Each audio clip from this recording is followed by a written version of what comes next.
Like a proper woodland sprite, my diet in the springtime is a good 30% flowers.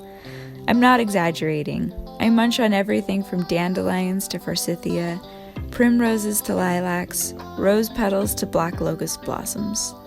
But alas, not all spring blooms are edible. Just outside my grasp are the seductively cheerful daffodils, toxic but oh so beautiful.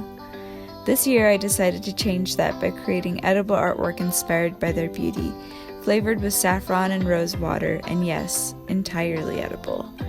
I modeled them after the real daffodils in my garden and was surprised at how realistic they looked.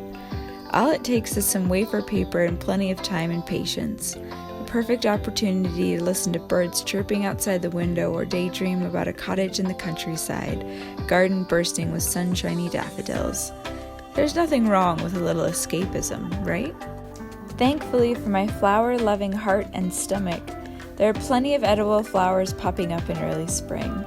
And oh, what a delight it is to grab my favorite basket, don a twirly dress, and go play in the sunshine to gather them.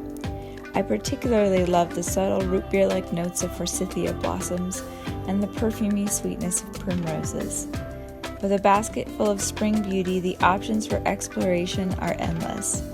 I pressed some of my finds between layers of absorbent paper under a pile of my favorite books, then sprinkled the rest into a big jar filled with buttermilk to infuse with their magical spring flavors overnight. Once my pressed flowers were dry, I decided to candy them with sparkling sugar, a little extra beauty ready to top a very special dessert. Buttermilk pie, have you heard of it?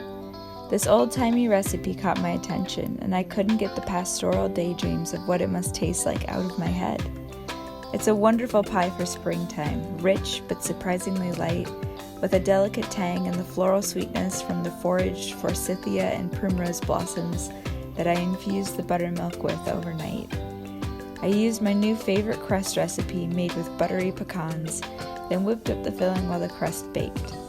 Once the custardy filling had set, I'd let the pie chill completely. Next came my favorite part, the decoration.